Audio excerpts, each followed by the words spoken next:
muchinjiko pane upenyu. Jesu atinditarise, pasine pfuma ngezvenhando, pamberi ndoona zvakanaka. Mune upenyu mukutarisa, muchinjikwa upenyu wakanaka, kutarisa Kalvari. Apo ndakamutarisa Jesu, iye akanyemwerera, kuti ndava mumatambudzo, muchinjiko unondisimbisa. Mune upenyu mukutarisa, muchinjiko Kristu, upenyu wakanaka, kutarisa Kalvari. Ndinozotarisa muchinjiko, ndosimbira muchinjiko, hakuna anozoputsika, panosimbira simba redenga. Mune upenyu mukutarisa, muchinjikwa upenyu wakanaka, kutarisa Kalvari. Mune upenyu mukutarisa, muchinjikwa upenyu wakanaka, kutarisa Kalvari. Upenyu wakanaka, kutarisa Kalvari. Upenyu wakanaka, kutarisa Kalvari.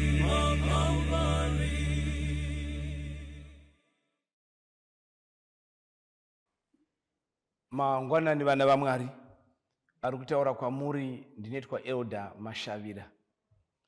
Nhasi nyaya yatichataura vatereri kwatiri tese ine musoro unoti iwo zvinoda Jesu, zvinoda Jesu. Tichatsinzinya apo tichinamata. Baba vokudenga, mangwanani ano tinokumbira mweya wenyu utaure kwatiri, nemhaka yekuti tinokumbira kusimbiswa nemi nekupuwa tariro nemi zvekare. Tauraiwo nesu, hapana nguva yamakambotigadza pasi petsoka dzenyu musina chokureva. Ndokukumbira kwedu muzita raJesu, amen. Mary Malone wakapedzisira akuzikamwa kunzi typhoid Mary. Wakanga ari munhu wakanga abva kunyika yekuIreland, watingati mazuva anhasi an Irish immigrant. Ndiye munhu wokutanga kuzikamwa muAmerica kuva mutakuri wechirwere chinonzi typhoid.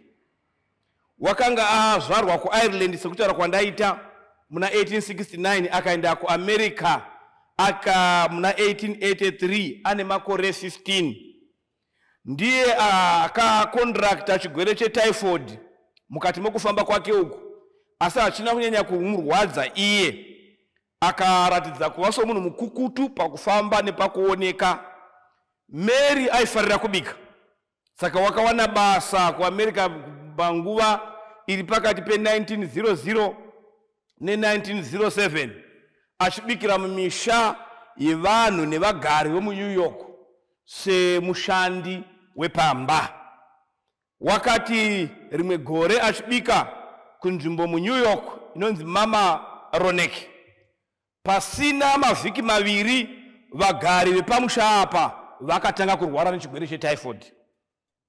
Ndokubva asiya pabasa apa ndokuenda kunzvimbo inonzi Manhattan muna 1901. Achingonoshanda ikoko vanhu vepamusha apa vose vakatanga kurwara nechirwere chetyphoid. Wakanga achishandawo pamwe naMary pamusha apa akashayika. Muna 1904 wakati regai ndichinje kwekushandira akaenda kunzvimbo inonzi Long Island.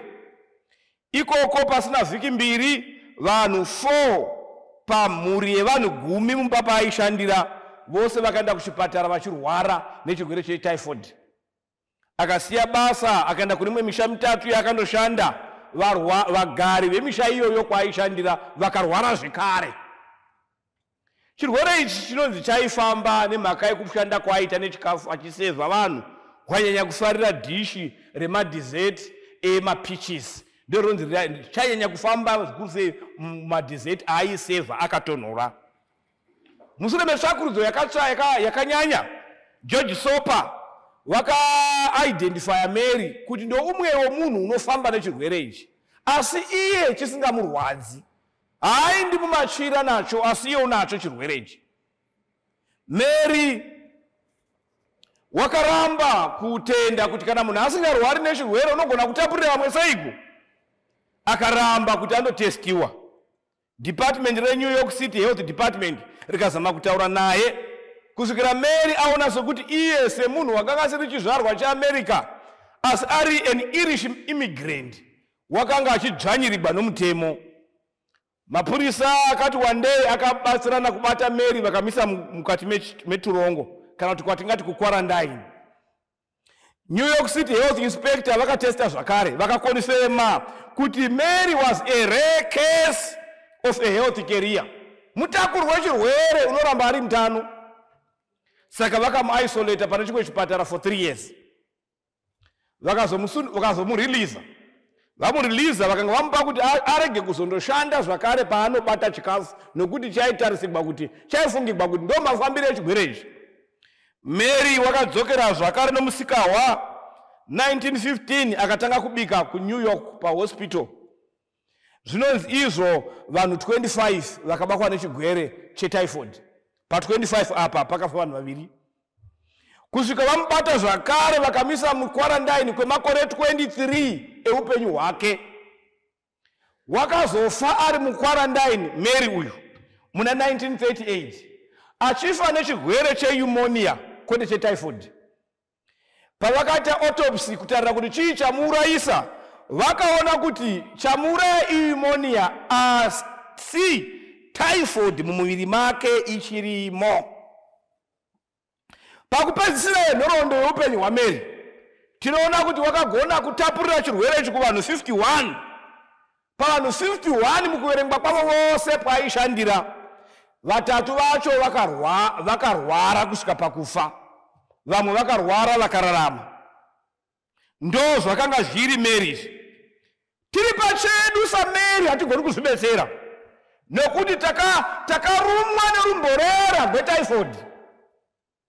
We are rare cases of health carriers of the sin bacteria. Typhoid yakatiruma chitema. Tinogona kukwarandiwa, tinogona kusakwarandainiwa nemhaka yebhakteria yechitema ichi.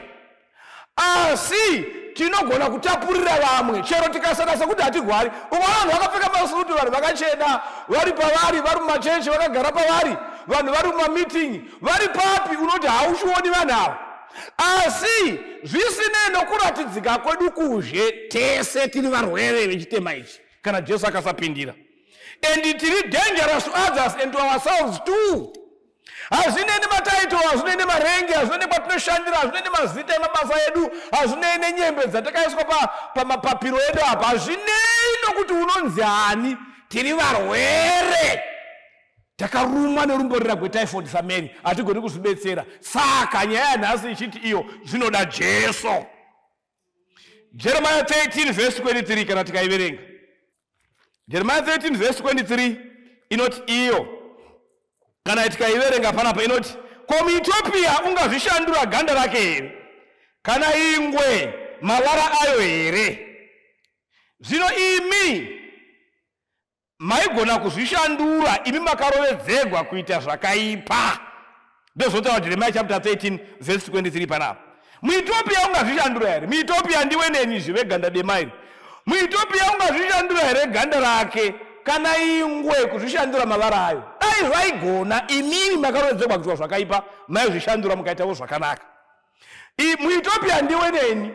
Vanava vakunda vedu varikuzama wani ndiwo maEthiopia zvava, the black men vanozama kuchinja ganda, vamwe vanomwa mishonga, vamwe vanoita yekuzora, asi magokora anongozoratidza kuti uyu muEthiopia anosara akadaro. Mabvi nemagokora anoramba. Unowaona kwakutoda mamakirimu futi okuti mabvi nemagokora aramba neseri kwezheve kuchinje kuite somunhu wese. Vanozama kana kukosha vhudzi rite seri maIndia, asi hatigoni kuzvishandura. Mukati maupenyu hwokurarama chaiwo nemuviri yedu iyi hatigoni kuzvishandura. Uri mupfupi uri mupfupi, uri mutsvuku uri mutsvuku, uri mutema uri mutenda, kana vhudzi rako riri kingi rakaoma somufushwa ndozvariri, chero rikazama kusterechewa, asi unohwa kuti pane growth. MuEthiopia haagoni kuzvishandura ganda rake. Saka ndiri kuti kudii yai mangwanana nawo? Zvisinei nokuidza kwose hatigoni kuzvishandura zvimiro zvedu. Vamwe vakafunga kuti tinogona kuzvishandura nemhaka yezvavanoita. Vamwe vanoti ina handimwi doro, vamwe vakati ndakapfekedzwa bhande, ndaane bhande dzvuku rinofamba nepaditi apa, ndava baba vemubvuwi, ndava baba veamo, ndakapfekedzwa hembe dzokuti ndaamai venzanga, ndakapfekedzwa ndaamai vadhoka. Mumaonoti iye ndinomukira na3 handivati usiku hwose ndichinyengetera. Mumaone kompyuta izere mavhesi emavhesheni ese pabasa nepafoni aripo. Mumaone t-shirt ine mavhesi kumusana, ukaverenga musana wake unenge watopinda pachidzidzo cheBhaibheri. Ndiri kuti izvi zvine nzvimbo yazvo izvi, asi hazvigoni kushandura zviri pamwoyo womunhu.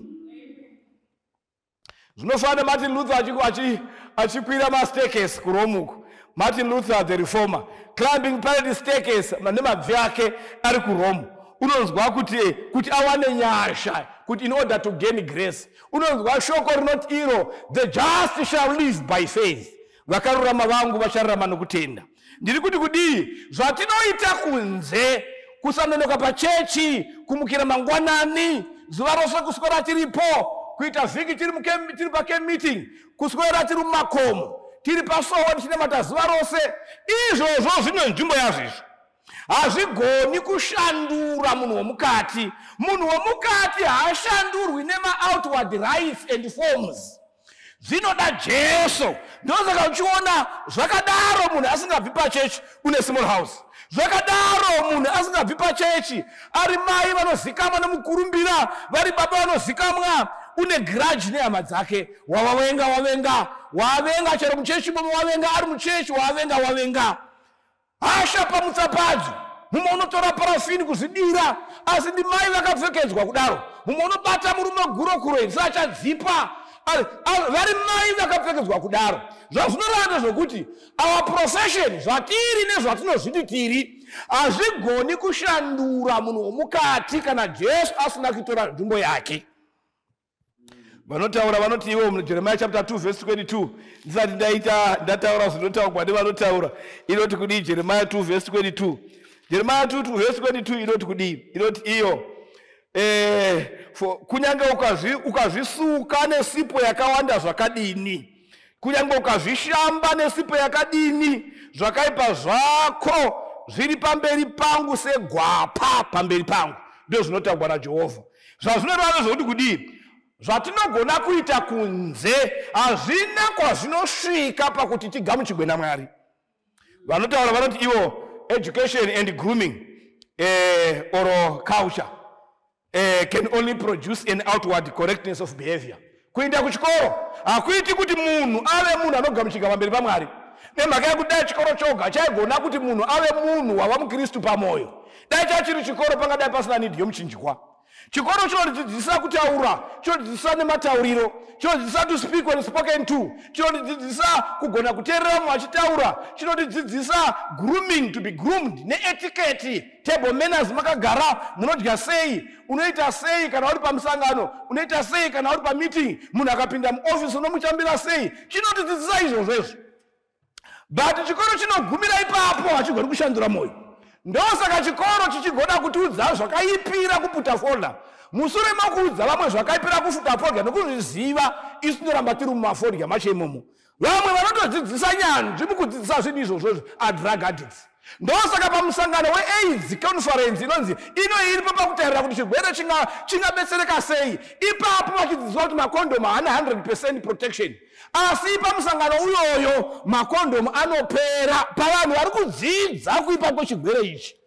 Education ine nzvimbo yayo, asi pamoyo paroda Jesu kuti apagare. Culture ine nzvimbo yayo. Tine vanhu vari maculture anouchira ndinoziva inu kana vakatanga kuuchira pamba kubonda mavoko noti pafiwa. Vachibonda mavoko, vachipana masoko. Soko zviri kutaurwa masoko avo. Masoko ari kutaurwawo, masoko ari kutaurwawo. Panotora 20 minutes shoko rimwe richinda kubva kumuning'ina kusvika kuna baba mukuru, kune mukoma, kuna sekuru vakuru. Rigodzoka mumba imomo vanhu vachiponda mavoko. That is culture. Madzimai mamwe kune mamwe maculture anopfugama kubva pano kufamba 10 meters nemabvi kuvigira vanhu mvura yekugeza. Asi mumaculture imomo zuva ngaririre uone zviri vanhu. Ndo vanhu here ava vanga vachiuchirana, umwe akatarira kumabvazuva, umwe akatarira kumavirira, asi pasviba zvimiro zvinosiyana. Nemhaka yekuti tsika nemagarire zvine nzvimbo yazvinogona kuti munhu akwane, asi pamoyo paroda Jesu. Gai ndimbotarira nyaya iri panapa. Zvikanzi mufundisi SDA pastor and youth leader muma early 1900 unoita mubvunzo unoti iwo nemhaka yei kuti kune vazhinji vanoda Mwari nokufamba naye nomwoyo wose, nekuratidza kuti vanhu vaMwari vanozoshaya simba rokurarama zvavanotenda. Nemhaka yei? Why is it that men who really love God and desire earnestly to walk with him manifest and confess an utter lack of power to do that? Hudson Taylor ndiye wakafounda ma-inland yokuChina, China Inland Missions. Akaparidza akakonverta thousands to Christ. Achinyora tsamba kuna sisi wake Hudson Taylor. Anonyora achiti iye Hudson Taylor musaka mwaka ndiye uya muchinda wokuti inini so winning is my business. I do cobbling to pay expenses, but so winning is my business. Ndinogadzira bhusu kuti ndiwane kubhadhara mari, basa rangu ndiro kutsvaka mweya kuti kuuya kuna Jesu. Wairisiponda rimwe zuva audzwa nevanhu kuti ko imi vaHudson Taylor mavakunyanya kubatikana nebasa revhangeri kudarika basa renyu rinokuraramisai. Ndo paipa response yekuti soul winning is my business. I do cobbling to pay expenses. Iyo iburu moyo Hudson Taylor zvinonzi ndiye wakatanga maChina Inland Missions akakonverta thousands to Christ. Achinyorera sister wake mutsamba unokonfesa achiti, how could I preach with sincerity that to those who receive Jesus, to them gave he power to become the sons of God, when it was not so in my own experience? Ndinoparidza sei simba kuti kune vose vakamugamuchira wakavapa simba kuti vanzi vana vaMwari. Izvo zvisina kudaro muupenyu hwangu. Wainyorera sisi vake tsamba achikonfesa. John Newton ndiye captain weslave ship yaifamba pakati inonzi middle passage between West Africa and the West Indies. Ari slave master ashanduka akonvertewa an Anglican pastor. Unonyora mudhari make, I'm not what I ought to be. I'm not what I ought to be. How imperfect am I and deficient? I'm not what I wish to be. I'm not what I hope to be. Zvandinoda kuti ndive ndichigere kuva izvozvo. Ndogaindare mwenyaya ya John Wesley. John Wesley unozikamwa, hatigoni kutaura nyaya dzevabvuki tikasataura nyaya ya John Wesley. Hatigoni kutaura nyaya yeMethodist tikasataura nyaya ya John Wesley. John Wesley is one of the greatest English reformers watinoziva. Uye murume uyu unonzi he had preached for 9 years, but he had gained less than 30 followers. Aparidza makore 9 wakanga wana vanhu vanodarika vari pasi pe30 vakanga vamuteerera. Zvinonzi rimwe zuva shamwari yake inomubvunza mubvunzo uri unobata. Shamwari yake inomubvunza kuti Do you know God? Unoziva Mwari here. Zvanzoka mubvunza kechipiri. Mahwi awa akaramba achirira mukati menzeve dzaJohn Wesley. Zvinonzi rimwe zuva achibva kuAmerica akuinda kuEngland. John Wesley unoti iye, I went to America to convert the Indians, but oh, who shall convert me? Ndiri kubva kuAmerica kundoparidzira maIndian, asi ini ndiani uchanditendeusa. Zvikanzi rimwe gore unoatenda meeting musi wa24 May 1738. Ndokubva anzwa umwe munhu achiverenga preface to the Epistle of Rome yakanga yanyorwa naMartin Luther. Preface, better with the book of Romans, no, but a preface to the Epistle of Romans. Hanzi paakanzwa ichiverenga ndopaakagona kumuruka ipapo achiti kubva nhasi zvichinda mberi ndaakuziva unonzi Mwari. Regai ndikuudze hama dzinodikanwa, tinogona kubatira Mwari various capacities. Tinogona kuva nemataito akasiyana mukati mechechi. Tinogona kuva nemaofisi anosiyana anorema neakareruka. But kubatira kwedu Mwari hakuigoni kushandura moyo yedu kana Jesu asina kubata moyo. Ndosaka tichiona mukati mechechi muchitaurwa zvimwe zvinhu zvinorema kutaura. Zvokuti kunyange pakati pavahedheni hazvitaurwi. Imhaka yevanhu vanobata basa raMwari vasina kutendera Jesu kubata moyo yavo. Imhaka yevanhu vanogamuchira maofisi makuru mukati mechechi vasina kugamuchira ofisi huru kuti igare pamwoyo yavo. Regai ndiverenge chinyogwa chiri panapa. Chinobva mubhuku rinonzi Counsels and Diet and Foods papage 38. Chinoti icho, the plan of beginning outside and trying to work inward has always failed and will always fail. Zano rokutanga kuzhe tichishanda kuinda mukati rinokundikana uye richagara richingokundikana zano iri. God's plan with you is to begin with the seat of all difficulties, the heart, and then out of the heart will issue the principles of righteousness. Amen. Mwari unoda kutanga abata moyo kana atanga asvikira moyo. Kubva mumoyo ndo munobva zvose zvitubu zvokururama. Regai ndikuudze hama dzinodikanwa, the plan of beginning outside hazvishandi kutanga nekunze. Hazvishandi kuti mwana usapfeka dhirezi iri kumubvisira dhirezi rake. Hazvishandi kumutorera foni kana kuiputsa. Hazvishandi kuti maona mufoni make mune zvisingaoneki madhilita. Izvo hazvishandi. Ndo plani yekutanga nekuzhe. Hazvishandi kurega icho nechochocho. Chero zvakanaka kurega zvazvo kuitira utano hwedu, asi kurega icho nechochocho kuri kuzama kusvika kumoyo kuti ushanduke. Hazvishandi.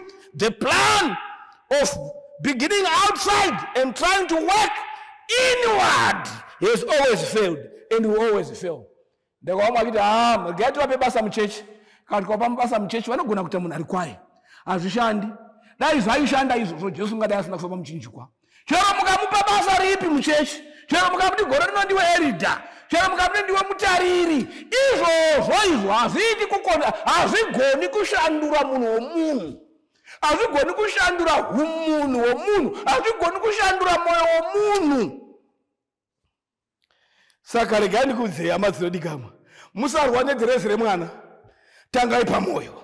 Musanoitsana nemusic yokuteerera tiri pamuchato paya. Ndakaona mwana bvisa music, vamwe vaplaya iyo, vamwe vasvika vandodzima, umwe wasvika vachingogara pasi, uyo waisa iyo. Hai, takanonoka nekuti dambudziko harisi pamusic iri panapa. Dambudziko rakakona kusorozhewa tiri kumba pamoyo. Nekuti moyo wakanga wasarenda kuna Jesu. All the taste was surrendered. My opinions have surrendered. The preferences have surrendered. Tingada tisina namo yatakusangana naye pamuchato. Tiri kurwana kupudura maronda omusoro asi hazvinyaradzi musoro mutema. Saka musarwane dhirezi romwana. Auya pachechi. Dhirezi renya muruonera ariti. Dhirezi renya munorwane dhirezi. Dhirezi isymptom yekuti pano chiri kushota. Musanetsana nekwanotambira. Mukaona achida ku night club. Hakusvika kuna dambudziko ku night club. Dambudziko riri pamoyo. Nokuti night club haivimbi munhu, ndiye unovinga night club. Musanetsana nemasaitsi anoda kutarira. Vamwe vedu addicted kupornography. Ndipo vanoswera vari vachiyeva vakuru nevadiki. Dambudziko hari masaitsi, haasi masaitsi emaporno. Dambudziko haasi mawebsites, hamungamapedzi nokuwanda kwawo. Dambudziko riri pamoyo. Dambudziko harisi maedgars munotengwa hembe kana matruwets. Dambudziko riri pamoyo. Kana moyo ukapinda musporo munjanji, zvimwe zvose zvinofumana panzvimbo yazvo. Kahwamwa achiti hai ndiri mwana wamunana. Hai haisi nyaya yemunana. Kana ukaenda kuna 1 Vakorinde chapter 10 inotaura nyaya yenokuisa urombo. Hanzi vakomana ava chapter 10 ya 1 Vakorinde verse 1 to 5. Kana ukairava mudikamo inotaura nyaya yenokuisa urombo. Inoti iyo handidi kuti musaziva vakomana kuti madzibaba avo ose akanga ari pasi pegore vakadarika pose mukati megungwa. Vakadarika vose vakabhabhatidzwa mukati muna Mozisi, mukati megungwa nemukati megore. Zvikanzi vose vakadya chikafu chachiri spiritual, mana yainaya kubva kudenga. Zvikanzi vose vakamwa padombo rimwe chete rakavatevera mukati merenje. Dombo iri rakanga riri Kristu. Asi verse 5 inoti, but with most of them God was not well pleased. Vazhinji vavo havana kufadza Mwari. Mitumbu yavo ikazara yashaika mukati merenje. Ndiri kuti kudii? Haisi nyaya yebhenguru amamudikamu rinopfekwa apa. Bhengeri harisi utsvene. Utsvene haubvi pabhenguru kuinda pamoyo. Haisi nyaya yeoiri inonzi anointing oil. Haisi nyaya yekuti ndiri mwana wamuprofita.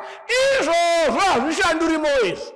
Bhengoro dzingava tambo dzakanamatigwa, dzingava shinda, dzingava bhiro dzakanamatigwa, angava mabhuku, chingava chii chayeriswa ichocho, dzingava nhombo, hadzishanduri moyo yevanhu, zvinongoramba zviri kunze. Tiri kuti kudii mangwananana. Imwe hama yangu mumufundisi shamwari yangu unotaura nyaya iyi. Anzi mwe mwana wakasiyirwa huku nambuya. Vasiya huku iya yanga ine zvitiyo asi mukeju makanga mune maburi iri diamond wire mesh ekuti zvitiyo zvinogona kubuda pamaburi. Hanzi mbuya vanoenda kwavanoenda. Mwana anosara pamusha. Mwana asara ari pamusha unosara achitamba zvake ari pamusha, asi pamusoro pekeji apo papakavhagwa nerata raigona kubvisika. Saka mufana achitamba tamba kwangova very curious kuti ko ndikabvisa rata iri zvinoita sei.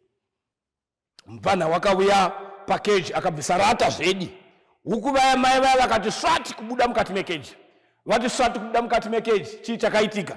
Zvitiyo zvakatanga kubudawo paya maburi mene because maibudikana mumaburi anga akakurawo. Zvichibuda zvichienda kuna mai vazvo. Uku mwana wafiyaudzwa nambuya kuti pano pane ruvangu ndikaona zvitiyo zvakashota. Vakakurira kwatakakurira zvandoreva. Ndikaona ruvangu gwapedza zvitiyo panapa hapadyiwi rinopisa pano. Saka mufana unotanga kupanika, unomhanya unotora zvitiyo izvi omhanya uisa mukati mekeji. Omhanya unotora zvitiyo izvi, paanopedza unotora zvitiyo izvi, achiona chimwe chechipiri, chiya chaka chirimo chatobuda nemhaka kuti maburi akakura zvakuna kuna mai azvo. Unomhanya unotora zvimwe zvitatu okanda umu. Achizama kuzvikanda umu, unomhanya unotora chimwe achinokanda futi umu. Zvinobuda nepakeji zvitiyo zvose zvinobuda nepakeji. Kusara mufana ava desperate, ndodini, ndokubva atanga kuchema, akamira achichema. Vamwe mbuya vanodarika napo zvavo vachibva kumunda kwavo vane mabagwe. Vanchiko mwanangu zvikanzi mbuya ndasiya nanzi namai panapa ndinofana kuchengeta huku iyi. Zvino huku iya yabuda mukeji. Zvayabuda mukeji vana vacho ndakuvakona kuvadzorera. Nemhaka yakuti vanobuda nepamaburi apa. Ndodini? Mbuya vakati hazvinetsi ndobva vamenya mabagwa avo kusokonyora mashomanana ndokukushira mai vaya. Ndokukushira mai vaya. Mai vaya vauya pamabagwa aya vakudla. Mbuya vaya ndokubva vabata mai ndokubva vatora ndokuvakanda mukeji. Ndokutora chirata chipamusoro ndokubva vavhara. Zvikachirega kunetseka nezvitiyo mwanangu. Uchaona zvitiyo zvichipinda. Kana mai vakangodana vari mukati umu, zvitiyo zvinopinda nomumaburu. Ende ndo zvedi zvakaitika. Mai vakatanga kudana vari mukati vachirira.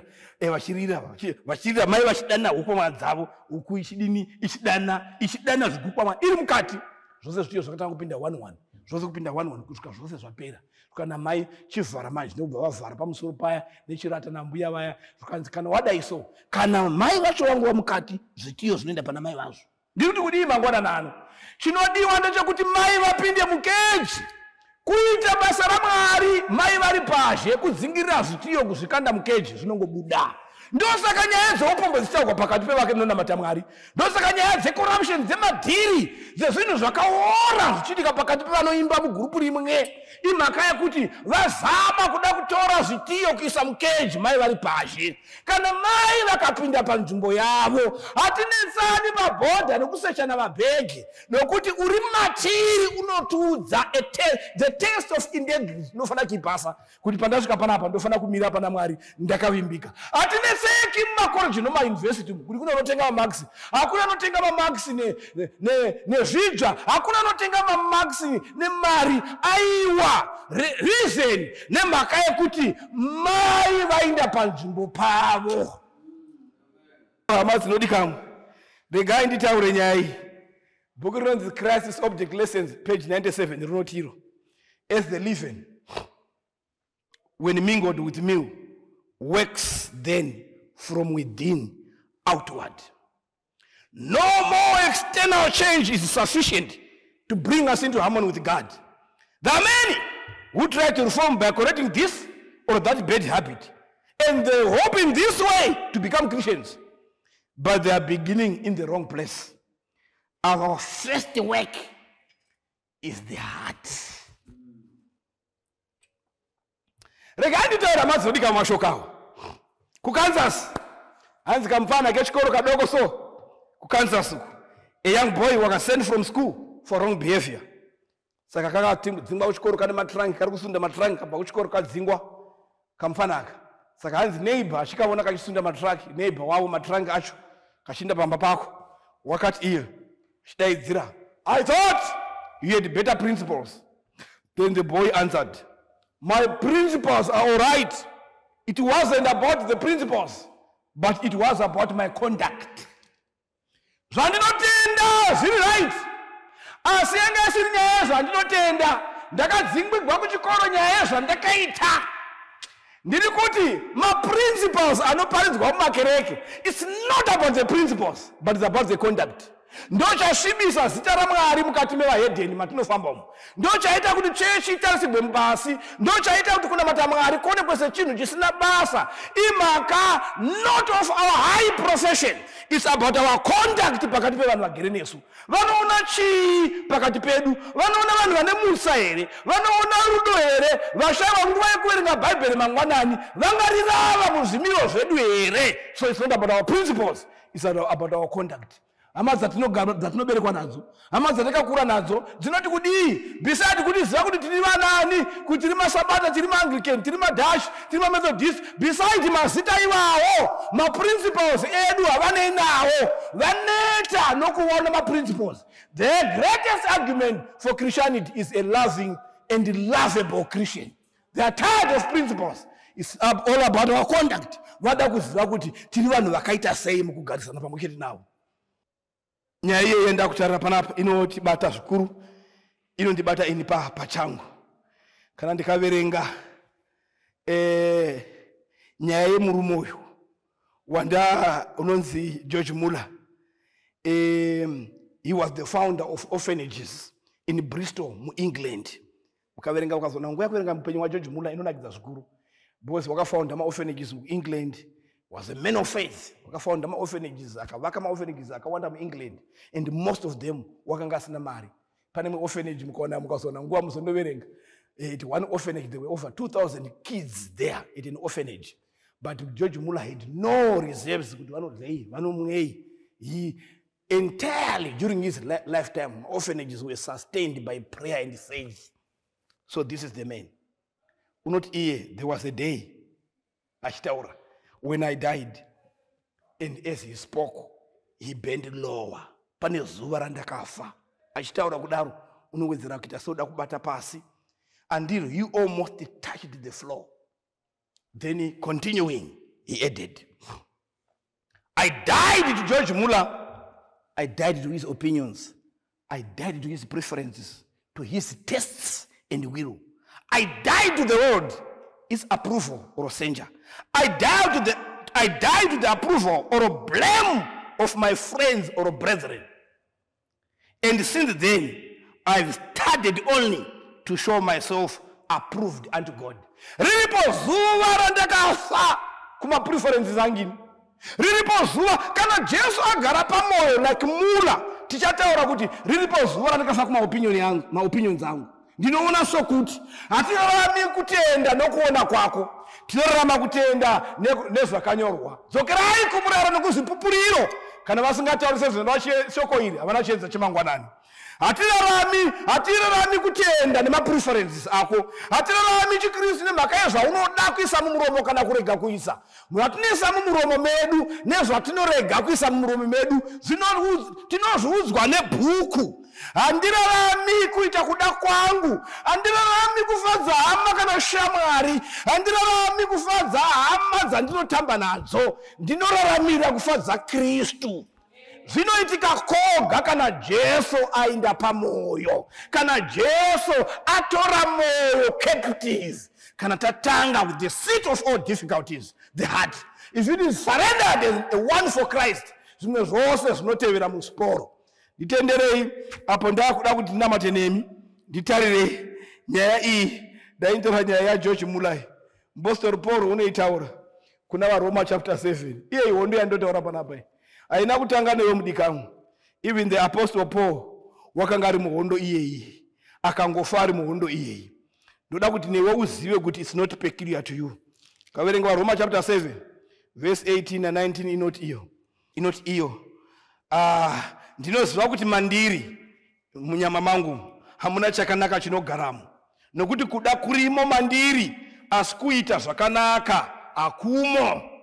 Nokuti zvandinoda kuita hasino zvandinoita asi zvakaipa, zvandisingadi ndo zvandinoita. Ndozvotaura mukati ndozvotaura Apostle Paul. Mukamverenga kuverse 23 otiwo, saka ndiri munhu uri pakutambudzika. Verse 24, ndiani uchandisunungura pamuviri worufuru? Asi Mwari ngaongwe naJesu Kristu. That's our solution. Unotisunungura mudambudziko iri. Ndinoda kuita zvakanaka, ndinodawo kuda hama, ndinodawo kuva munhu anonzi muKristu, ndinodawo kuva nomutsa, ndinodawo kuva munhu anoda vamwe, ndinodawo kuva munhu asingacheri, handidi kuva munhu wehasha wokuti kana dzabata hasha unobvunda. Handidi kupota ndichienda kumadrugs ndichizviti ndiri muKristu. Handidi kuva an addict yepornography. Handidi kuva an addict yemasturbation. Handidi kuita izvozvo. Asi zvakanaka zvandinoda kuita zvacho handigoni kuzozviita. Ndio yakanga iri hondo yaApostle Paul. Asi ndati nhasi Mwari ngaongwe nemhaka yaJesu. Paul unoti pakupedzisira Mwari ngaongwe nokuti kuna Jesu. Iye kana akabata pamwoyo pedu, zvimwe zvose zvinopinda mugwara. Regai mukupedzisira taakunamata nditaure nyaya iyi tobva tanamata. Ndoda kutaura nyaya inotaurwa noumwe murume achipa muenzaniso. Unoti iye ceiling yembayo ngoti munomatira atingogoni kuona ceiling kuti iri kure zvakadini pandakamira, asi pane ceiling. Ukatora kamwana kane 3 years kakati bata ceiling yo, kanogona kujamba kuti kabate ceiling yemba ine yechechi inomatirimu, kuzama kuda kubata ceiling yo. Chero kakajamba sei kamwanako akaibata ceiling yo. Chero kakajamba, chero kakarova. A very insensitive father uri irrational unogona kurova mwana, asi kurova mwana akuiti kuti abate ceiling yo. Saka no matter zvataita kumwana, ceiling yo haigoniyo. Ndo zvakafanira standard, the bar of righteousness yakakwira. Ndinoda kuita zvakanaka ndipo, asi zvakanaka zvandinoshuvira kuita ndiri kukona kuzvibata. Saka baba vekudenga zvavanoita manje, vanotora isusu sekamwana kaya ka 3 years votisa pamapfudzi avo. Kana vatisa pamapfudzi avo voti chibata ceiling, wotoona uri pamapfudzi ababa kuti aishi ndakutogona kutobata ceiling manje. Shoko riya rinoti his biddings are his enablings. Rosadziswa mukati muupenyu hwedu. Zvatati chiti hatigoni toga manje, wotoona kuti aishi ndakatorega mbeva nai pawaimba paya kuti keresi sadza wadya here nomusoro wembeva, wakatorega mbeva. Wotoona kuti aishi ina ndichatomukiri ku 7 days kundari kuya. Wotoona kuti aishi chero vanhu vakazvipomba miviri yavo, vakazvisunga semasoseji mustreet kuti ayuzi Mwari wakatonipa simba rokukurira kumhuri kwenyu vanhu vari vebarika vemakadzi vehopo. Unoti iwewe inini nemhaka yakuti mukuru manje, greater is he that is in me than him who is in the world. Uri mandiri mukuru, wanditakura pamapfudzi ndakugona kubata pasilingi panga ndisingagoni. Ndo secret yesurrender. Ndo secret yekuzipa kuna Jesu. Tatambura mukati mechikristu, tatambura mukati memachechi, nevanhu vanoparidza, nevanhu vanoimba zvikuru mukati memachechi. Asi upenyu hwavo huchisemesa. Tichiwa maripotsi anosemesa pakati pedu. Vanoimba vaya vakazodai, ningi uya baba vaya vanotungamirira vana vechidoko ndo mukuru weyuthi. Vakazomitisa vana, vari kudai ana amwe mai anogara kuseri uko. Vaningi vakamitisa musikana webasa, vaningi vakudana namai anogara, vaningi vakatorera ningi mukadzi wavo. Taneta nazvo, zvisinei neprofesheni yavanonga vachitaura kuti tinotenda chii, kana zinyongwa zvese vanotenda, kana kuparidza kwavanoita. Zvisinei naizvozvo, upenyu hwavo hunenge hwakasviba, husingapupuri zvavanotenda mazviri. Mwari dai atibetsera kuti Mwari achititendera. Ungava munamato wako here kuti Mwari ndibetserei. Ndine zvandosasvavira kusvikira. Ndine zvandoda kuti ndiite. Shoko renyu rakajeka mukati mendangariro dzangu. Kuti ndinofanira kusvika apo, asi ndiri kupa kundikana. Ndine uniform chose. Kana ari masteps okumacha emapathfinder. Ndinorova madhiriri ose kuseri nekuseri. Asi izvozvo kana moyo usina kupiwa kuna Jesu, hazviisi kutsvene matiri. Ndinogona kurova rose mavhesi echomusoro, umwe unogona kududumura Timoti yose kuti down nemusoro. Asi kana Jesu akasauya akasatendebwa kutora the heart captive, the plan of beginnings outside will always fail and will ever fail. Ndinogona kuziva kuita mabhuku ose atinoita aya tichidzidza zvakanaka izvozvo. Inzira yekuti dai Jesu aenda pamoyo. Asi izvozvoga izvozvo, kana moyo ukasatendebwa kutogwa naJesu, zvinongoramba zviri maforms and rides, but will remain dry as the hills of Gilboa. Muna matu wako here masikati ano kuti Mwari, ndodakisa hana yangu kuna Jesu. Mutore hana yangu. Kana matora hanya yangu, zvimwe zvose zvandoshawa kuti ndiite, zvigone kuitika muupenyu hwangu, asi ndatange ndasarenda pamberi penyu. Kana uri muna matu wako, ndichamuka uri pauri ipapo, simudza ruoko rwako, uri pauri ipapo, simudza moyo wako, pandakunamata. Ndichikunamatira iwe. Masikati ano tava kunamata. Baba vokudenga tinokutendai nemakava vana venyu. Tamurudza mavoko tiri kunzvimbo dzakasiyana. Vamwe vedu vari kumajere, vamwe vari muzvipatara. Vamwe vari kuingwa maridzo iyo inei vachifamba mumakombi. Vamwe vari kuwa maridzo ino vari mumabhazi. Vamwe vari kudzimba kwavari. Vamwe vari panomanikidzika pavari pavakona kunge vari panzvimbo dzakasununguka. Vari kuwa shoko renyu. Tiri kuti Mwari tiri varanda. Tafunga kuti chikristu ndizvo zvinoonekwa nevanhu pazhe. Chikristu macheka atinopfeka, machira anopfekwa kuzhe, ane nzvimbo yawo. Tafunga kuti chikristu kuridza ngoma, nokujaivha, nokutarima, nemadhanzi anosiyana siyana. Tafunga kuti Kristu kuswera tiri panzvimbo mugomo. Izvozvo zvine nzvimbo yazvo izvozvo. Tafunga kuti chikristu Mwari kupfekedzwa nokupfekedzana zvine nzvimbo yazvo. Chikristu hasi macertificate atinopuwa nemakosi atapasa. Hazvizo chikristu izvozvo. Izvozvo zvakanaka zvine nzvimbo yazvo. Tibetserei kuva maKristu kubva pamoyo. Kana matora moyo yedu Mwari, tisina chatakapfeka kunze, tine mahovhorosi ekudiridza nawo nzimbe, tine mahovhorosi nemagambutsi omumunda. Kana Mwari agara pahana dzedu, mukatora hana dzedu, chikristu chinoonekwa. Chikristu chichaonekwa takabata mafoshoro tichichera. Chichaonekwa zvisinei nekuti tiri papi, zvisinei nekuremekedzwa kana kuderedzwa kwenzvimbo dzatiri, kwemazita tinodamwa nawo kumabasa kana kwete. Vachaona kuti uyu munhu haana kufanana nesu uyu, nekuti Jesu wakagara pamoyo pake. Kana tadaro Mwari, ndonaro dzevhangeri. Zita renyu rapembedzwa pakati pevahedheni kuti ava vanhu venyavo vakufamba nenzira dzenyu. Iyo ndo Christ in us, the hope of glory. Denga rose rafara kuti Jesu wakorera pamwe vanhu vake. Tava mamini diplomats ehurumende yokudenga, umwe nomwe pari. Unga vanoshandira kuparliament, unga vanoshandira kuchikurubi prison, unga vanoshandira pachikoro, unga vanoshandira pabhodha. Kana uKristu ukazara mukati menyika yedu, nenzira iyo inomuto wokutya Mwari, nyika yedu inonaka. Nemi Jesu mumachechi vedu munonaka. Ndokumabasa kwedu kunotapira uko. Nemisha yedu yatinogara nevana vedu inotapira. Ndizvo tatichikumbira Mwari patamurudza moyo yedu kwamuri. Tibetserei kuti tive venyu chaivo muzita raJesu.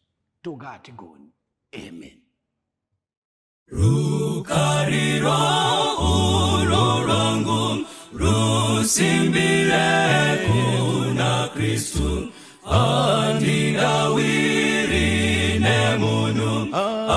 Asimuzita ra Jesu, dinomira kuna Jesu, ndiye romaneyo yangu, shimwe ndichanyura zangu, kuti awigwa ngedima, tsitsi dzake ndogarira, mume pahuru yesimba, ruoko rwake ndobata, ndinomira kuna Jesu, ndiye romboneyo yangu, shimwe ndichanyura zangu, chirangano chake icho nechitsidzo cheroparo,